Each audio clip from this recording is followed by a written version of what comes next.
If Iron Man hadn't been injured in that accident and had been saved by a man named Eric, he would have felt grateful and agreed to build Eric a mechanized battlesuit. However, without an arc reactor, the suit lacked the power it needed to operate. Eric suggested they buy vibranium on the black market to use as an energy source. While investigating the stolen vibranium, Black Panther barged in, but he fell into Eric's trap. When Black Panther tried to fight back, Eric knocked him down. He then put on his gloves, killed the Colonel, and framed Black Panther for the murder. Eric placed a gun in the Colonel's hand to create the illusion of a double suicide. This act earned Eric great admiration from the black market boss. Later, Eric returned to Tony's side, but Jarvis had already recorded all his crimes, and Tony knew the whole truth. Tony immediately locked down the scene and called in the first mechanized battlesuit. Eric was kicked away, and Tony began mocking him. At that moment, Eric grew serious, dodging the suit's attacks. He grabbed a spear and fought back, soon taking down the suit.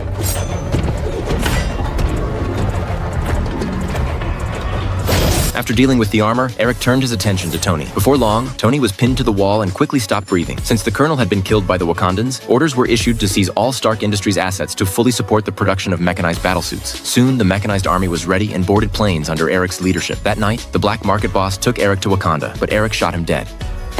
He brought the boss's body back to Wakanda, revealing that the man was actually Black Panther's cousin. When the king saw his long-lost nephew had wiped out the vibranium thief, he accepted him without hesitation. By this time, the mechanized army had arrived in Wakanda. Eric proposed allowing the suits to enter the energy barrier, and then using electromagnetic waves to cut off their external communication signals. Although Shuri was reluctant to trust Eric, he once again earned the king's approval, claiming he sought revenge for Black Panther. The energy barrier was shut off, and all the suits easily entered Wakanda. When the barrier was down, the mechanized army halted. As everyone praised Eric, he secretly pressed the reset button, falsely claiming that Tony had destroyed Wakanda through a backup communication link. Facing the mechanized army, Wakandan warriors raised their shields and charged under the Queen's command. Despite their bravery, the Wakandans were overwhelmed by the sheer number of suits. In this critical moment, Eric led the Rhino cavalry into battle, quickly turning the tide. When a female warrior was captured, Eric immediately threw his spear to rescue her, and the two fought back to back. The Queen witnessed all this and eventually believed in Eric's loyalty. After Wakanda's victory, although the king had lost his son, he gained a loyal nephew. Eric was then given the enhanced serum and, as he had always intended, became the new Black Panther. Later, Pepper Potts met Shuri in the office. Upon learning the truth about Tony's death, Pepper and Shuri teamed up, determined to defeat the new Black Panther.